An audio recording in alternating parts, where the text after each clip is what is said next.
The Rio Grande, South Texas. The mighty river that divides Brownsville, Texas, and Matamoros, Mexico. Two worlds separated by a river, now united in fear. A strange, invisible killer is sweeping through the Rio Grande Valley, striking at the very young. A lot of moms don't even want to look at their babies. They don't really look like babies. They have a significant part of their head missing, and the little eyes are not in the places where they should be. It's called anencephaly, an extremely rare defect in which infants are born with only a partially formed brain. Most of the victims die within just a few hours of birth. The mystery began to unfold in March of 1991. That's when Connie Reisenman, a nurse, noticed an unsettling pattern. 6 babies born without brains within 6 weeks.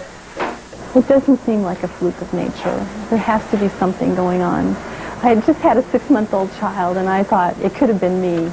And so she started digging through hundreds of handwritten medical records, matching names with faces. Rosa Espinosa, Marta Garcia, Alicia de Leon, Rosa Salinas, Janet Ramirez. It's bad for me because it was my first baby. I was expecting to have it, and I couldn't. It broke my heart. Normally in the U.S., only 3 out of every 10,000 babies are born with this defect. But in Brownsville, the rash of brain-damaged babies seemed like an epidemic. One of the nurses said, "Are we jinxed?" And it's like, what do you mean, are we jinxed? You know, what's happening? And I guess that's the question that we asked immediately, you know, what's happening?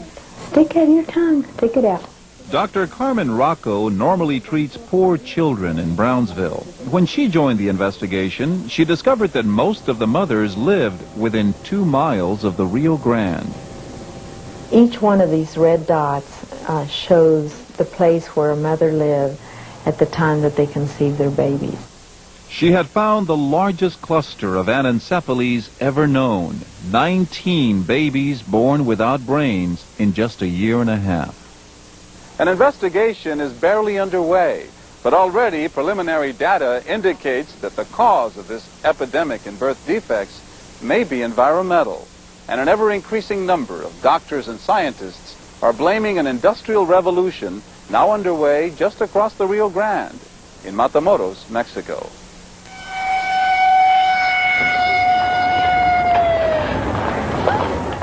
Business has never been better in Matamoros thanks to the so-called maquiladora plants, American companies that have moved to Mexico. 2,000 firms, a who's who of the Fortune 500. They set up shop all along the Rio Grande from Tijuana to Matamoros. The companies get cheap labor. These workers earn about $40 a week for jobs that in the U.S. would pay at least 10 times that much. Mexico gets hundreds of thousands of jobs, and this: deadly industrial waste. Because environmental laws are so weak in Mexico, U.S. companies are dumping toxic chemicals just a few hundred yards from the American border. A deadly cauldron that's exposing people on both sides of the Rio Grande to everything from cancer to birth defects. People like Maria Abundis and her husband Inocencio. Just 2 months ago, their baby daughter was born without a brain. Maria lives on the Mexican side of the border, where doctors have discovered more anencephalies, another 31 babies. All told, more than 50 Mexican and American infants have been born without brains in this little corner of the world. There are American companies that clearly know the health effects of what they're doing. They know the health effects of the substances that they're using and the substances that they're dumping. Last year, an independent laboratory studied toxic dumping in Matamoros and videotaped some of their testing.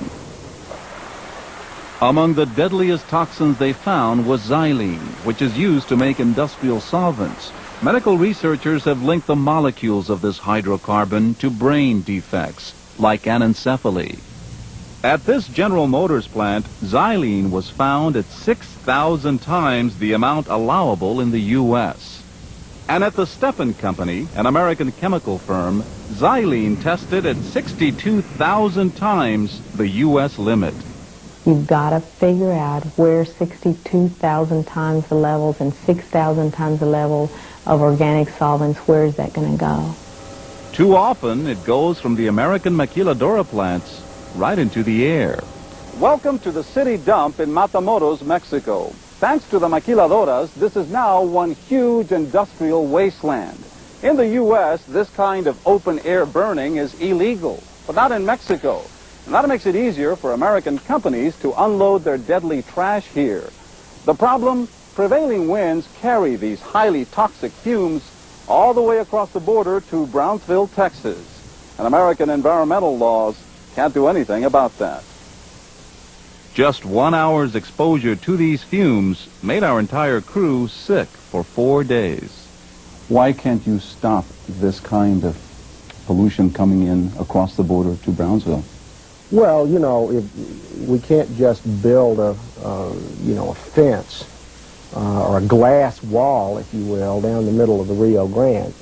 Buck Wynn is the EPA's regional administrator in Texas, the man charged with protecting the environment around Brownsville. How many of these plants has the EPA inspected? I don't know. I could get you that information, but I don't know how many joint inspections we've done. We're just at the beginning of that program. 5, 10, 20, 30? I have no idea. Fact is, of the 2,000 American plants in Mexico, the EPA has inspected only 7. A joint agreement between the U.S. and Mexico to monitor pollution here has been virtually ignored. The companies are able to do it because they can get away with it. Muy buenas, ¿cómo está? Meet Domingo Gonzalez. For several years, he's been driving back and forth across this bridge between Brownsville and Matamoros, taking on the polluters. Domingo took us on a tour of industrial waste that no one else seems to be checking. Here, look at this here. Everywhere around here that you're going to poke around, you're going to find the waste that they have been dumping here, that they never cleaned up. All this garbage. Oh, God, it's powerful. Contaminated soil found just outside the Stepan Company, the same plant where last year union organizers videotaped these workers unloading chemical waste right in Stepan's backyard. The dumping continued all day. With Domingo's help, we sampled the soil and the water in the canal behind Stepan Perfect. and sent the samples to this EPA-approved laboratory in Boston. The test results showed high levels of xylene, petroleum, and mercury. All can cause brain damage.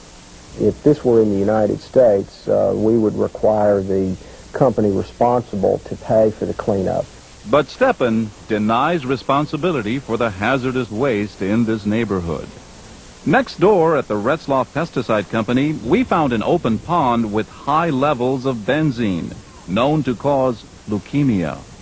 All of these plants that you're talking about operate on the Mexican side of the border. So we do not have the legal jurisdiction to engage in enforcement. We can't send our inspectors in and require them to give us their records and require them to give us samples and so forth. Since the EPA won't do it, we decided to